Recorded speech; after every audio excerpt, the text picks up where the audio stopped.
Louvado seja nosso Senhor Jesus Cristo, para sempre seja louvado.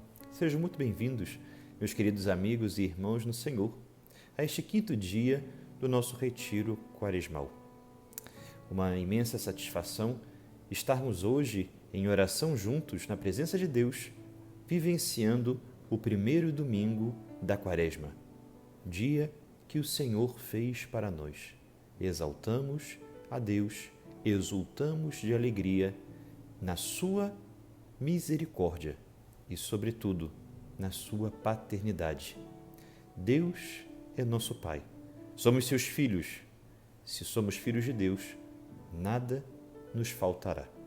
Hoje a Igreja, meus queridos, nos propõe a leitura do Santo Evangelho, do Evangelho de São Marcos, capítulo 1, versículos 12 a 15.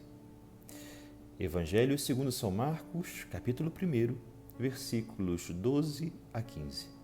Leio para os senhores. E logo o Espírito o impeliu para o deserto. E ele esteve no deserto 40 dias, sendo tentado por Satanás, e vivia entre as feras, e os anjos o serviam. Depois que João foi preso, veio Jesus para a Galiléia proclamando o Evangelho de Deus. Cumpriu-se o tempo, e o reino de Deus está próximo. Convertei-vos e crede no Evangelho. Meus irmãos, este Evangelho proclamado na Santa Missa de hoje, ele tem uma certa diferença da narrativa presente nos demais evangelhos sinóticos sobre as tentações sofridas por Jesus no deserto. São Marcos não dá a especificidade das tentações que sabemos pelas outras páginas evangélicas, que foram sobre o poder, sobre o prazer e até mesmo sobre o ter. São Marcos chama a atenção que Jesus Cristo foi conduzido ao deserto pelo Espírito. Vejam que interessante. Nós sempre escutamos que devemos estar distantes da tentação. Já o evangelista, nesse santo evangelho, ele nos coloca que o Senhor, que foi para o deserto jejuar ao longo de 40 dias, foi tentado por Satanás. Ora, estas páginas bíblicas em questão nos ajudam muito a entender também as outras passagens e leituras bíblicas da liturgia desse primeiro domingo da Quaresma, quando o dilúvio, a arca de Noé e o estabelecimento da aliança de Deus para com os homens, prefigurado, ou melhor, contextualizado por aquele arco-íris, nos corroboram o quanto a nossa vida deve ser como esta nova arca de Noé, o quanto a nossa vida espiritual, a nossa alma, a nossa pertença à Igreja deve ser como esta arca de Noé que navega, que trafega sobre as águas, em algumas vezes bravias, outras mais serenas, porém as tentações sempre estão à espreita, batendo à porta da nossa vida. É assim, meus queridos amigos, que nós devemos entender que Deus, tal como fez com Noé e aqueles que se encontravam na arca, na barca de Noé, também fará para com a nossa vida. Não nos deixará perecer se nós formos fiéis e, sobretudo, se gritarmos em seu auxílio. É curioso porque Deus estabelece a aliança caracterizada pelo arco-íris como uma ponte entre a divindade e a humanidade. Essa ponte é Jesus Cristo. Jesus Cristo, então, é levado pelo Espírito ao deserto para justamente nós aprendermos que o Senhor assumiu a nossa debilidade, a fim de que nós possamos assumir a sua força, a sua graça. Daí, nós percebemos que ao estarmos na barca de Cristo, essa nova arca de Noé, a nossa vida, ela é chamada a ser esse templo do Espírito Santo, a ser esse templo de Deus, a ser verdadeiramente a imagem e semelhança do projeto idealizado por Deus para fazer com que o amor seja realmente seguido, o amor seja desenvolvido e principalmente distribuído. Vivenciar, desenvolver e distribuir o amor. É assim que o Senhor foi ao deserto e venceu a Satanás em todas as tentações com a palavra de Deus e deixou para nós a inauguração de uma escola, de que tudo que parece impossível para nós para vencermos o mal é realidade de vitória para Deus no reino dos céus. Se Deus é por nós, quem será contra nós? E justamente, meus queridos amigos no Senhor, estas palavras do Santo Evangelho, com a liturgia, hoje que abordou o episódio do dilúvio, a Arca de Noé, o arco-íris, então, como essa ponte entre o céu e a terra, deixado por Deus como um sinal visível e que nós podemos perfeitamente entender essa ponte como Cristo, o sumo pontífice, este sumo e eterno sacerdote que vem estabelecer uma ponte entre nós homens e o Pai como único e verdadeiro mediador.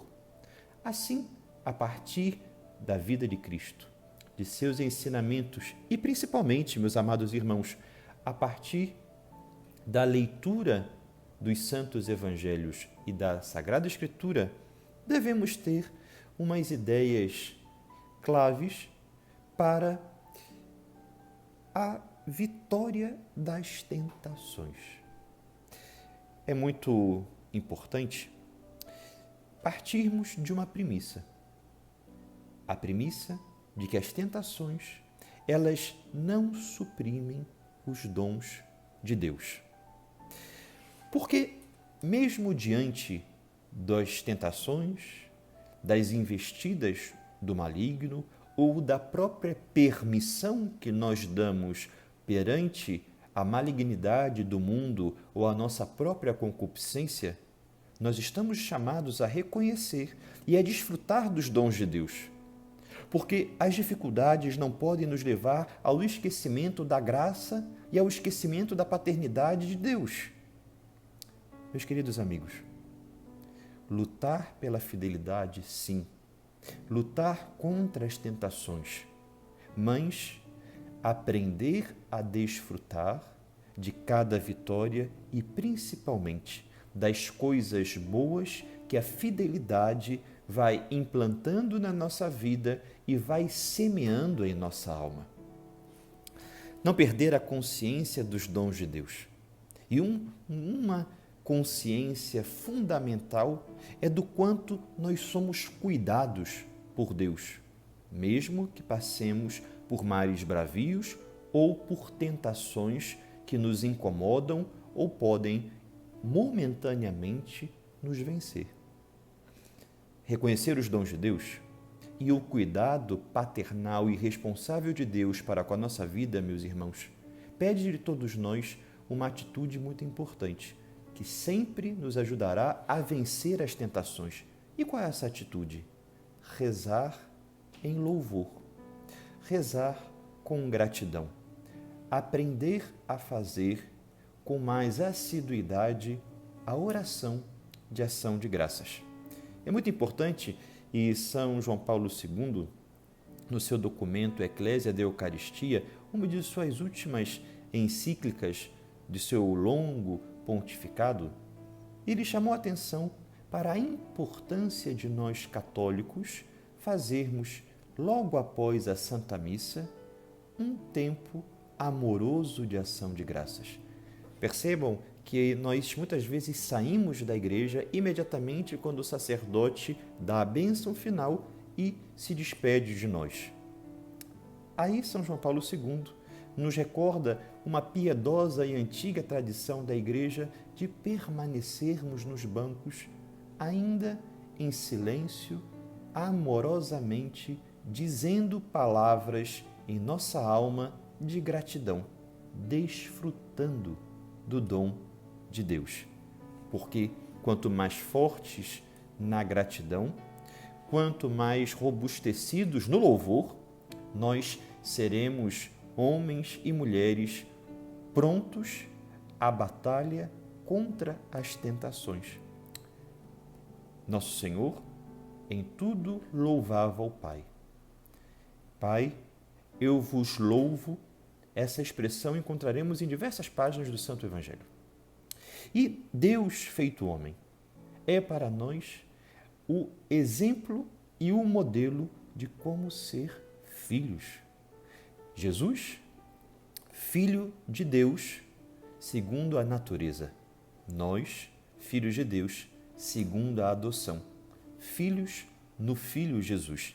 Dessa forma, eu gostaria de chamar a atenção de todos os senhores, meus queridos amigos, que os dons de Deus para a nossa vida, esses dons que nos ajudam a vencer as tentações, são um verdadeiro milagre de amor. É muito interessante que, se nós partirmos desta premissa de que as tentações, as investidas, muitas vezes do mal, do pecado, contra a nossa vida, contra a nossa alma, não suprimem os dons de Deus, nós vamos encontrar nas próprias palavras de Jesus uma outra maneira de pacientemente aprendermos a lidar com o tentador. E Jesus Cristo nos diz, no Evangelho de São Mateus, capítulo 6, versículo 27, que devemos nos ocupar das dificuldades, mas não preocuparmos-nos. Quando nos preocupamos muito, nem sempre nos ocupamos. Ficamos bloqueados, ficamos imobilizados e, dessa forma, não sabemos o que fazer concretamente contra a circunstância, que nos é proposta pelas nossas tendências, pelas ocasiões de brecha que podemos dar, mas, ao mesmo tempo, nós não sabemos lidar fortemente em dizer rapidamente um não. Hoje eu não quero, hoje eu não vou pecar, segundo a sugestão desta tentação. Aprender a fazer as coisas e entregar a Deus. Mediante a nossa forma de agir perante o encontro com as tentações, nós devemos imediatamente ter uma resposta. Uma resposta que é um não ao mal e um sim para o céu. Quando dizemos não ao demônio, nós estamos afirmando o amor a Deus. Muitos dizem que possuem, perante suas tentações, perante as investidas do demônio, uma angústia. Uma angústia muito grande porque não querem decepcionar a Deus. Me pergunto, uma coisa significa essa hiperresponsabilidade, esse zelo de amor, esse santo temor a Deus que devemos ter, desenvolver na alma que vai lutando pela santidade. Diferentemente, é a angústia, porque justamente a angústia já nos dá o princípio da derrota.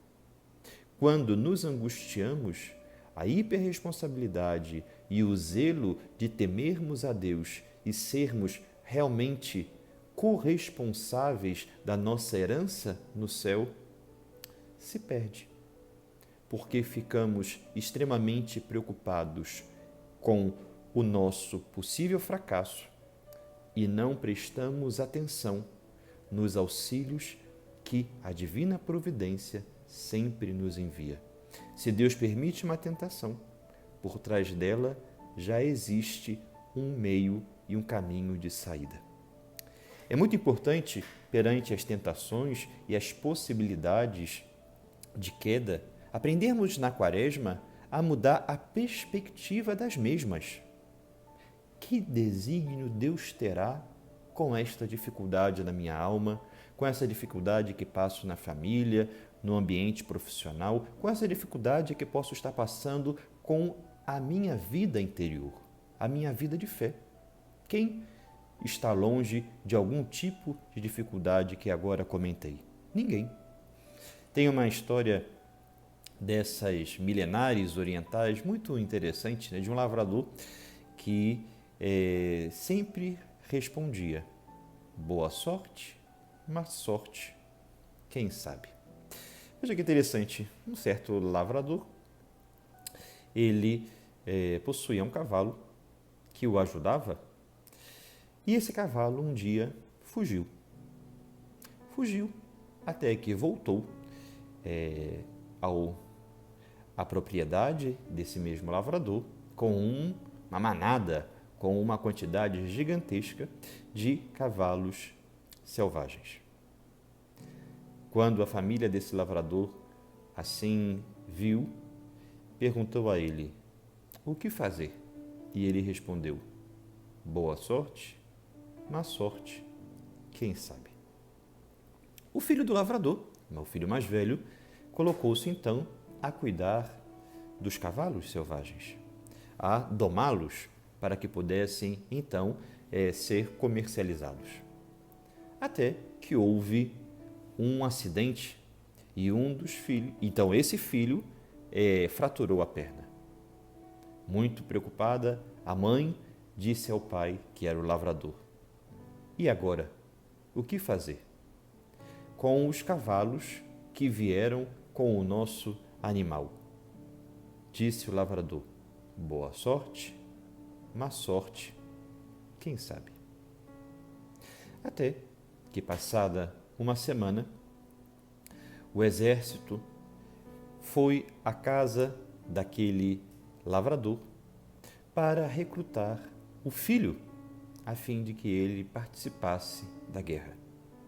E ao ver o filho com a perna fraturada, o exército não quis levar, e o pai respondeu ao filho: boa sorte, má sorte, quem sabe? Em tudo, as mãos de Deus podem tirar boas coisas. É assim, meus amados irmãos, que perante as tentações, desertos ou qualquer dificuldade, seja no âmbito familiar, pessoal, espiritual ou profissional, tudo o que a princípio pode ser um contratempo, mais à frente, as mãos de Deus nos apresentarão outro resultado ao longo da vida. Por isso, é muito importante que nesse primeiro domingo da Quaresma, mediante a prova de amor que Deus dá a Noé, fazendo com que ele passasse incólume sobre o dilúvio, e ao mesmo tempo das vitórias de Cristo sobre o tentador, abrindo essa escola de afirmação do quanto o mal nunca será a última palavra, eu quero dizer para os senhores, esse tempo quaresmal é um tempo de reafirmarmos com contundência o norte da nossa vida, a santidade.